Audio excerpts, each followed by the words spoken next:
Mwiriho neza mwe mwese mukomeje gukurikirana Buganza TV, ishakiro rya bose.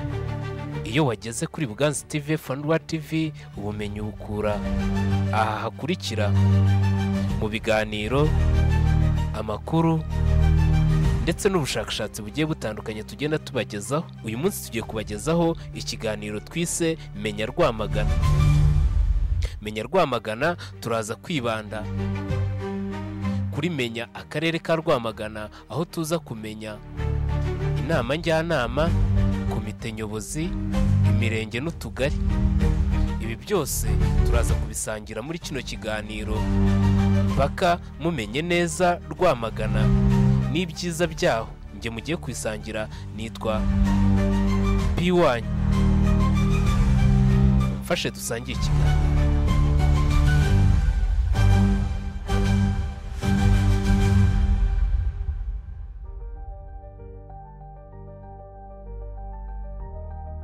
Ubundi akarere ka Rwamagana kashyizweho n'itegeko muri Mutarama 2006.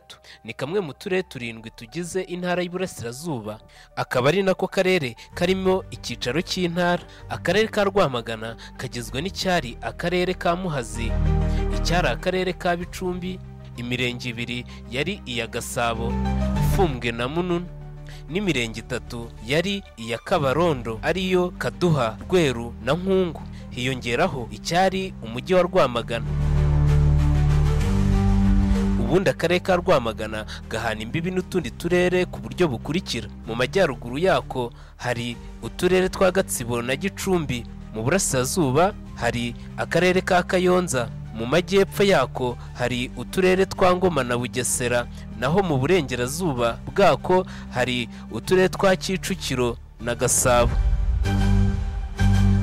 Akarere ka Rwamagana kagizwe n'imirenge 14, utugari 82 n'imidugudu 474, gafite ubuso bungana na kilometero kare 682 n'abaturage 484,953 bari ku bucucike bwa 740 kuri kilometero kare. Icyo gihe kandi byari mu mwaka wa 2022, bivuze ko abantu bariyongera umunsi ku wundi.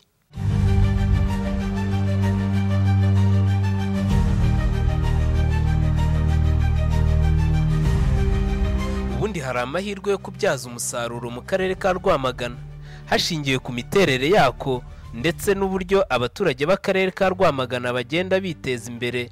Akarere kagaragaza amahirwe atandukanye yabyazwa umusaruro. Amwe muri aya mahirwe ni ayakurikira.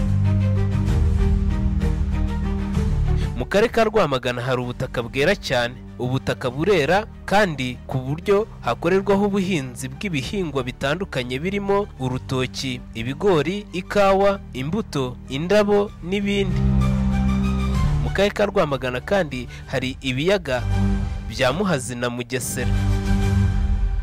Ibi biyaga bibereye ubukerarugendo, ubworozi n'uburobyi bw'amafi, ndetse byanatanga amazi yo gukoresha haba mu nganda ndetse no mu ngo. Si ibyo gusa kandi mu karere ka Rwamagana hari imirimo y'ubukorikori. Iyi mirimo igaragara mu karere ni myinshi ku buryo yashorwamo imari ikabyazwa umusaruro mu buryo butandukanye. Ikindi, mu karere ka Rwamagana hari insisiro cyangwa se icyo twakita centre de négoce. Izi nsisiro zitandukanye zikomeje kugaragaza kwaguka no gukura vuba vuba mu buryo butangaje, ku buryo ishoramari mu miturire ryatanga umusaruro mu buryo bushimishije.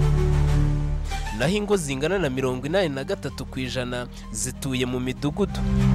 Ibi bitanga amahirwe ku ishoramari mu buhinzi, mu ikwirakwizwa ry'ibikorwa remezo, kandi ibi byose bitanga umusaruro bitewe n'uko ubukangurambaga ku baturage buba bworoshye ndetse n'umutekano ukaba ari nta makemwa. Ikindi, mu karere ka Rwamagana kuba haboneka umutungo kamere nk'amabuye y'agaciro, amabuye manini asanzwe, umucanga n'ibindi byakihutisha iterambere ry'akarere. Mu karere ka Rwamagana kandi hari urubyiruko rwinshi. Ibi bigatuma haboneka imbaraga nyinshi zo gukoresha, haba mu mirimo isaba ubumenyi bwo mu ishuri ndetse no mu mirimo isaba imbaraga z'amaboko. Ikindi, kuba akarere ka Rwamagana kari mu marembo y'umujyi wa Kigali, ibi bituma iterambere ryabo ry'inganda ndetse n'iry'imiturire byihuta.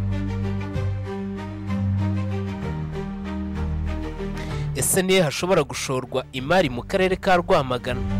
Akarere ka Rwamagana ubwako gafite umuvuduko mwinshi mu iterambere kandi ibikorwa by'iterambere ntibisiba kuhakwirakwizwa.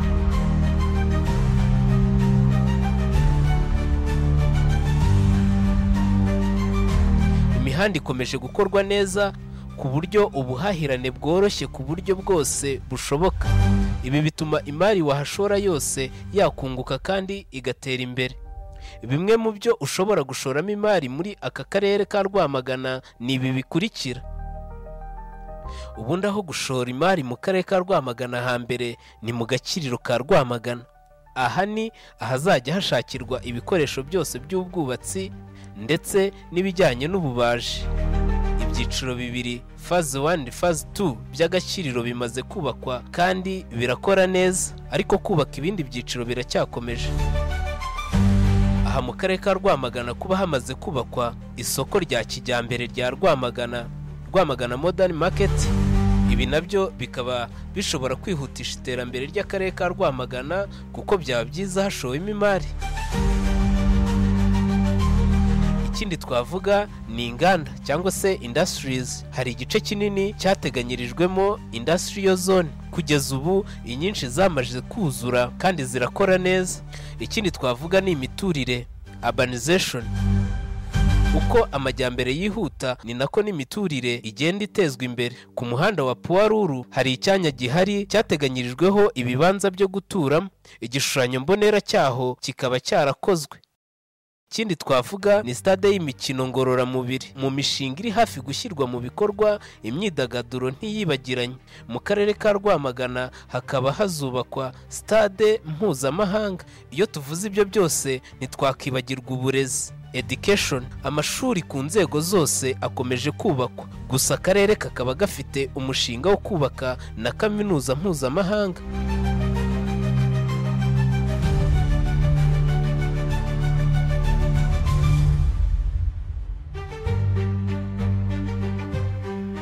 Iyo tuvuze ibyo byose ntitwabikibagirwa ubukerarugendo cyangwa se tourism. Akarere ka Rwamagana gafite ibiyaga bibiri biharaze ubwiza nyaburanga.